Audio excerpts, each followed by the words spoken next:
In this video, we're going to do the 6.3 Day 3 notes, and we're going to start identifying functions from their graphs. So far, we have been sketching the graphs ourselves, but we're going to start working backwards today. Okay, so let's do one more example of doing our graphing, because I want to show you what happens when your B, and this is your B, ends up being something that has a pi in it. Okay, so watch what happens. My starting point is still going to be 5, and that's because of this C, and this is D, and this is your A. Okay, since the C says -5, I'm going to start at +5. Okay, to get my period, I have that B, so I'm going to say the period equals 2 pi over B, and therefore 2 pi over 4 does the following for you. So this is 2p divided by pi over 4. We don't really divide, we really multiply by the inverse when dealing with fractions. And when I do that, look what happens. My pi's cancel, and this becomes 8. So my period is just 8. Okay, let me just get rid of this so that I have more room to work. Okay, so my period is now 8. So that goes along with the fact that the starting point is 5 and doesn't have a pi in it either. So the fact that I had a C of a number that didn't have pi should have been my tip-off that my period is not going to have pi either.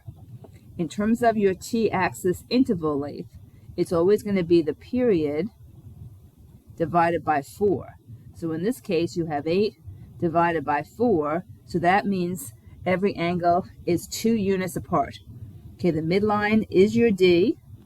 The t values are going to start at 5 and go to 7, 9, 11, 13. The max is going to be 11 plus 8, so that's going to be 19, and our min is going to be 3. Okay, set all this up now. So here's your central line, here's your max, here is your min, here come the angles, 5, 7, 9, 11, 13.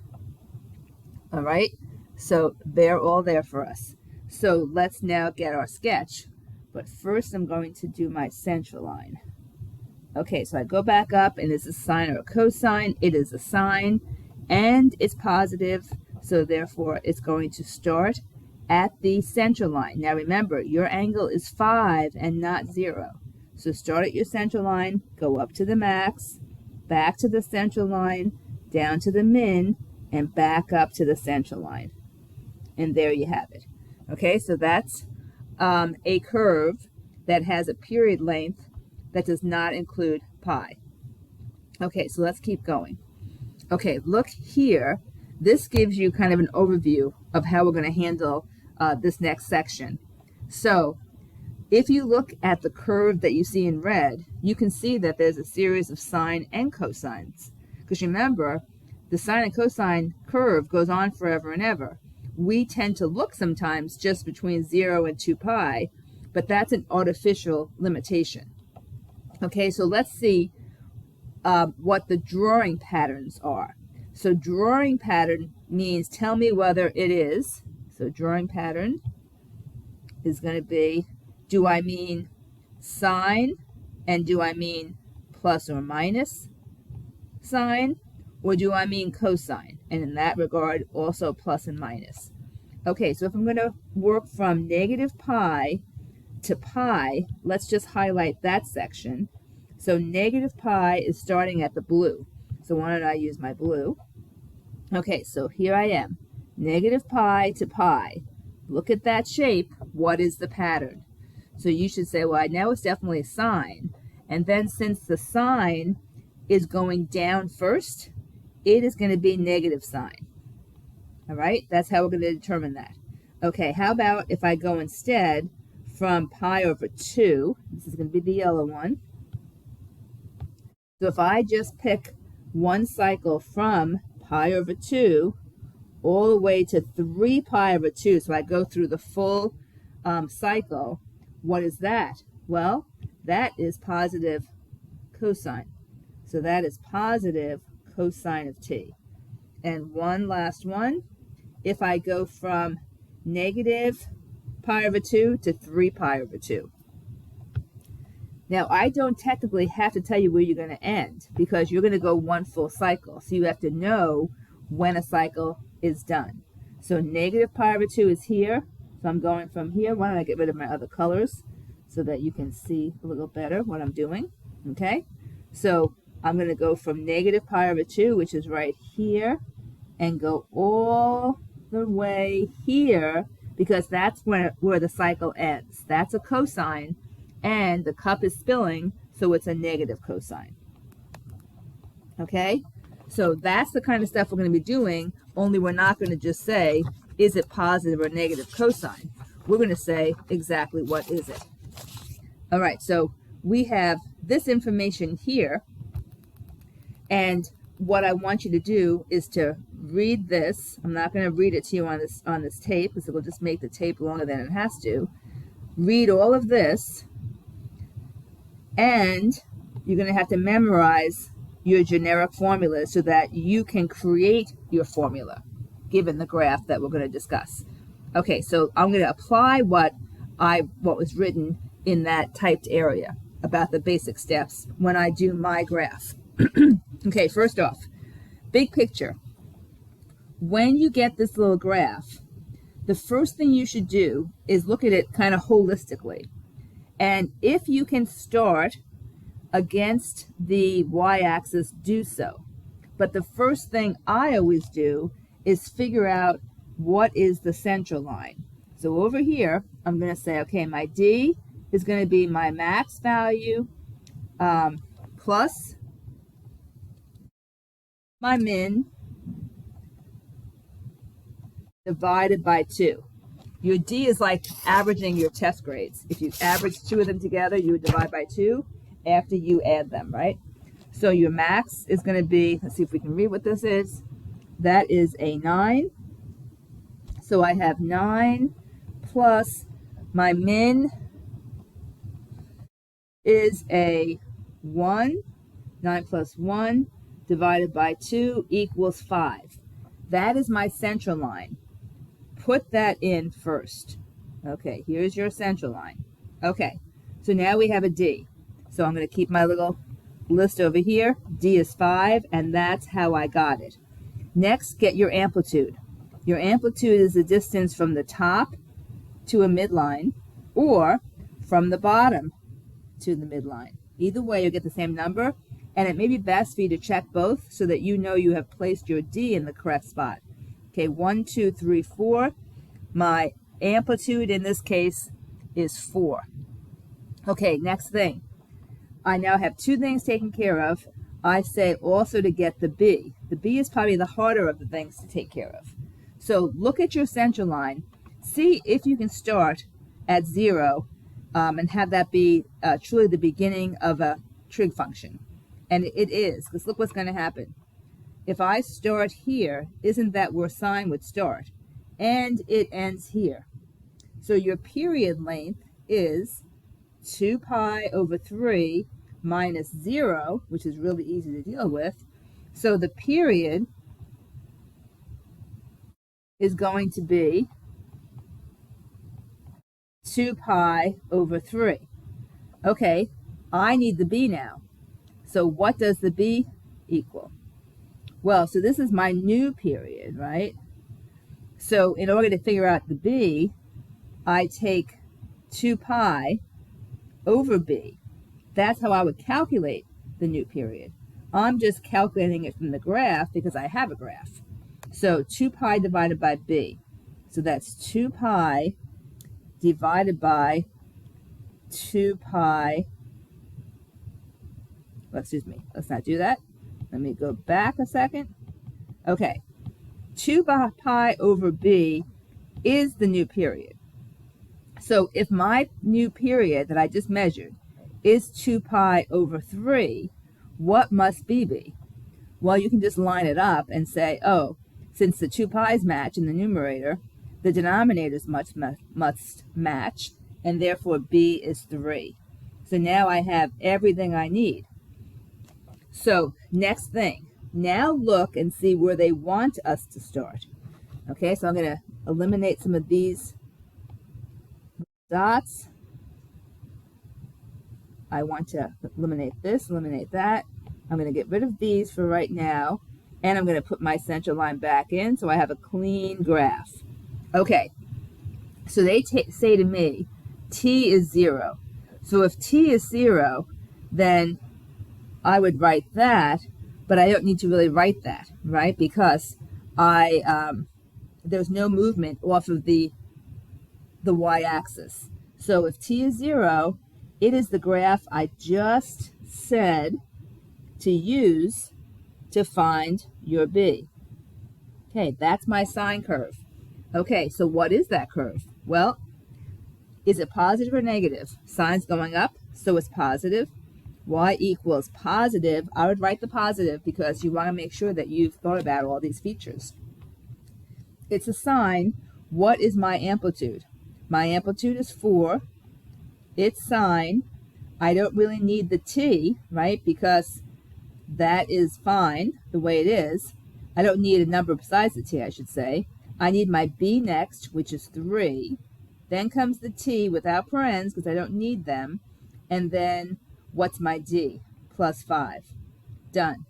So what you're noticing is that this value, and this value were calculated before I even knew where I was starting my function. Okay, look at the next one. So let me erase this yellow, and let's look.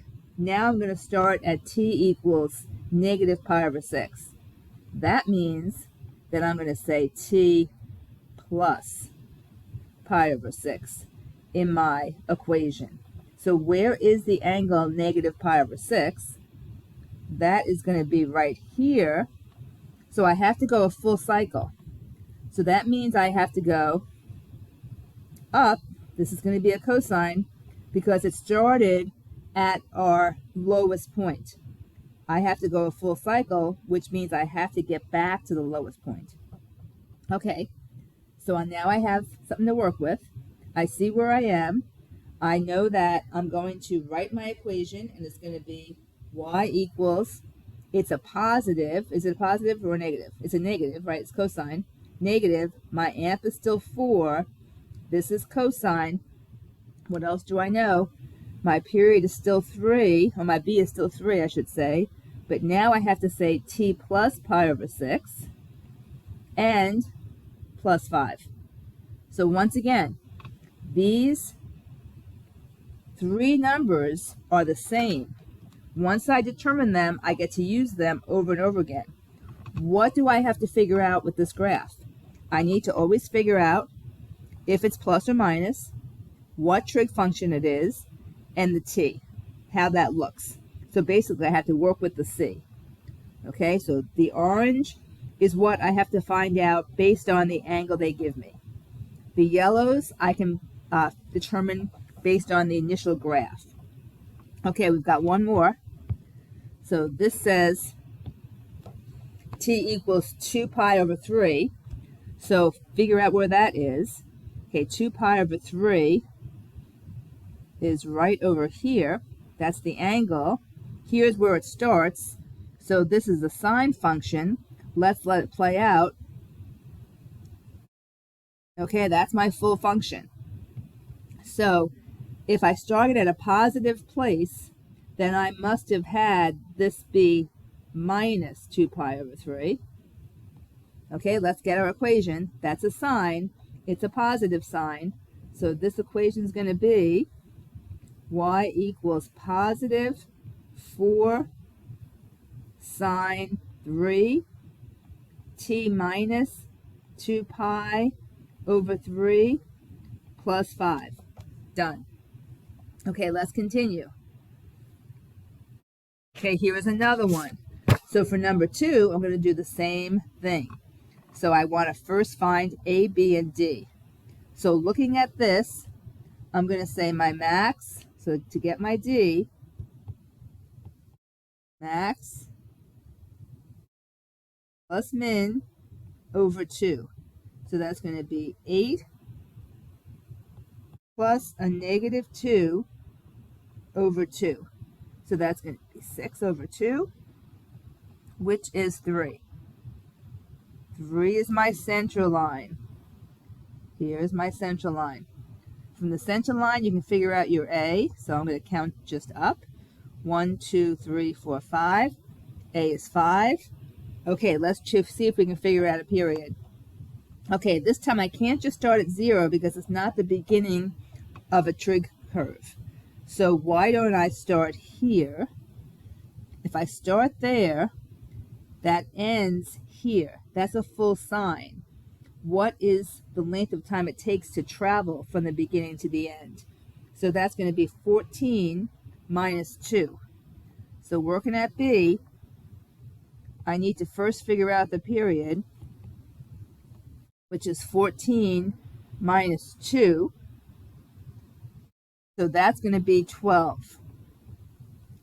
Okay, that's the period. Remember, the period always equals 2 pi over B, and that has to be 12. Okay, you can do cross products to solve for B. So 12B equals 2 pi. So B is going to be 2 pi over 12, which is pi over 6. Okay, so pi over 6 is going to be your B. So B is pi over 6. Okay, now let's figure out what they want us to plot. So if T is 8, that's a positive, I must have had this written down. Okay, so if T is 8, I start here, and I go a full cycle to here. So let me get rid of those other dots.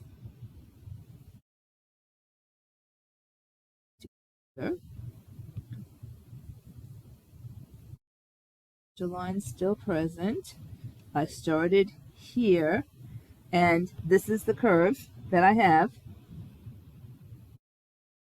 Okay, that's a negative sign. So now do your graph. And I'm going to write down here what I have for A, B's, and C's. So I know my A is 5, my B is pi over 6, and my D is 3. Okay, so that's a negative sign. So y equals negative, and then I'm going to say 5 sine pi over 6, t minus 8 plus 3. Done. Let's do the next one. Get rid of this. T is going to be negative 1. If t is a negative, then I must have had a positive in my equation. Okay, so I go to negative 1, which is right here, and I have to go a full cycle. That's going to be a cosine, and here it is.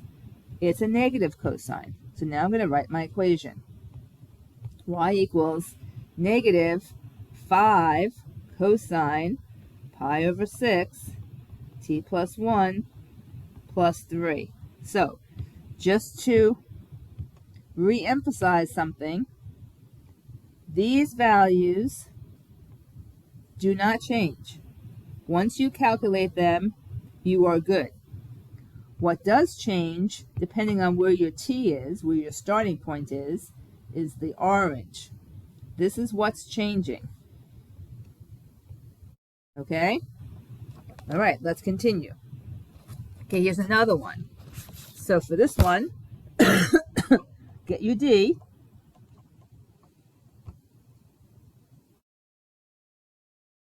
So D is going to equal max, which is 36, minus min, plus min,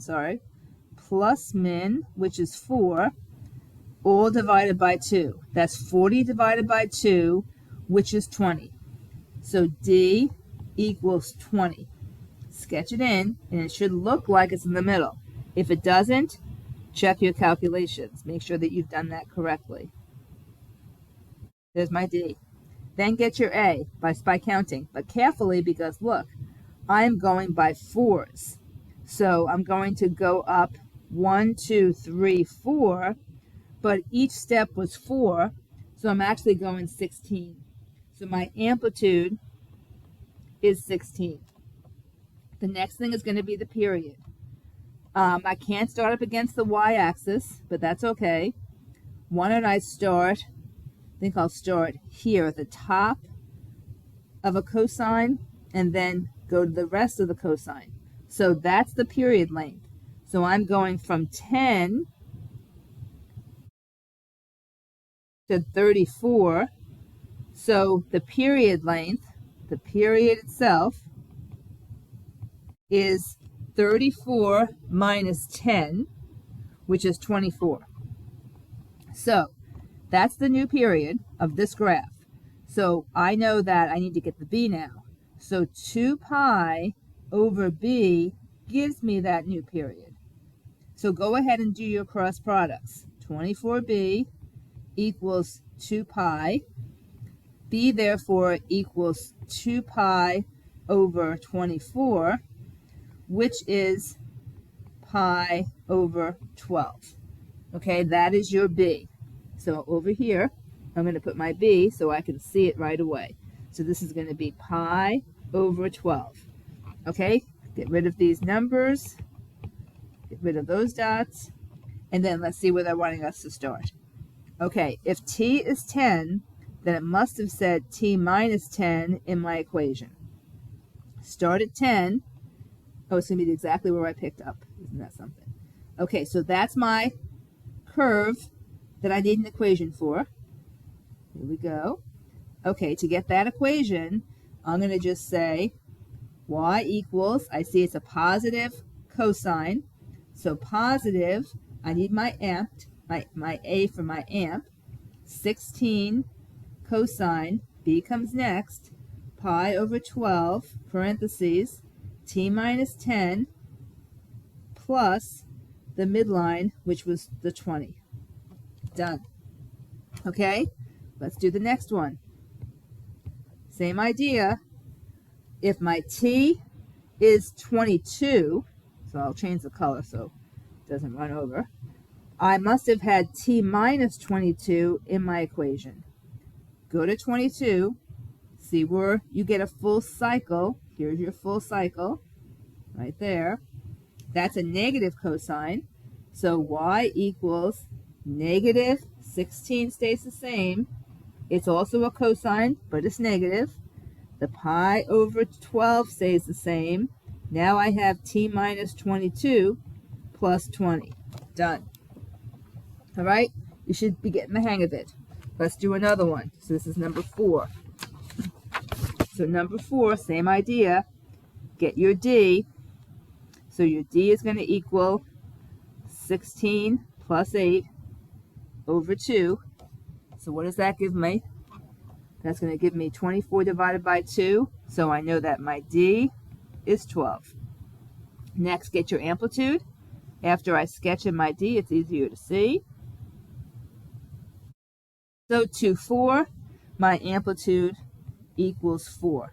Then get the period, and this time I can start right here.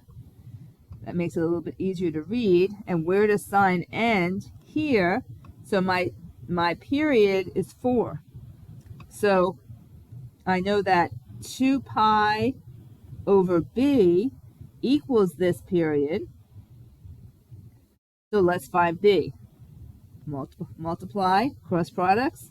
4b equals 2 pi. So b is going to be 2 pi over 4, which is pi over 2. So b equals pi over 2.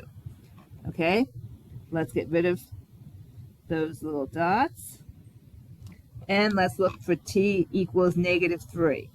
If t is indeed negative 3, then it must have said t plus 3 in my formula. Here's where negative 3 is. That's going to be cosine. There it is. So I want a negative cosine. So y equals negative 4 cosine pi over 2. t plus 3 plus 12. Okay, next one, t is 2.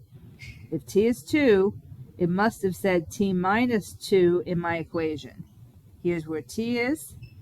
Here's a full sine curve. So my equation is going to be y equals, that's a positive sign, pi over 2. And then this is going to be t minus 2 plus 12. Okay, so I'm going to do one more on this video, and then I'll start a second video. Okay, so here, get your d, and I have 7 plus a negative 1, which is 6, divided by 2, which is 3. Here is my d. There. So if that's my d, what else do I know? So I'm going to get my amp. So right now my d was 3. My amp, counting from the d, is 1, 2, 3, 4. And then let's get the period length. Okay, so let's go with here to here. So that is pi over 2, and this is 13 pi over 2. So that distance is going to be 12 pi over 2, which is 6 pi. Okay, so I have 6 pi. So if that's 6 pi, I have to find the b. So 2 pi over 6, over b equals 6 pi. So 6 pi times b equals 2 pi. So b must equal 2 pi over 6 pi. So b is 1/3. Okay, so I have b is 1/3. So my d equals 3, my a equals 4, and my b equals 1/3. Okay, they want us to run the first one from pi over 2. Okay, so that's exactly where I just ran it. So I started pi over 2. If pi over 2 was my angle, then it must have said this in my equation. Okay, so my first one for a is going to be y equals, that's a positive 4, it's a cosine. This is 1/3. This is t minus pi over 2, and this is plus 3. Okay, last one for this video. It's going to start at 2 pi. So where is 2 pi? 2 pi is right here. And it's going to go all the way to here. So these are the beginning and end points. If t is 2 pi, then it must have been minus 2 pi in my equation. So my second equation is going to be, and looking at that again, it is a negative sign, negative 4 sine 1/3, and this is going to be t minus 2 pi plus 3. Okay, so I'm going to stop here and I'll do a second video.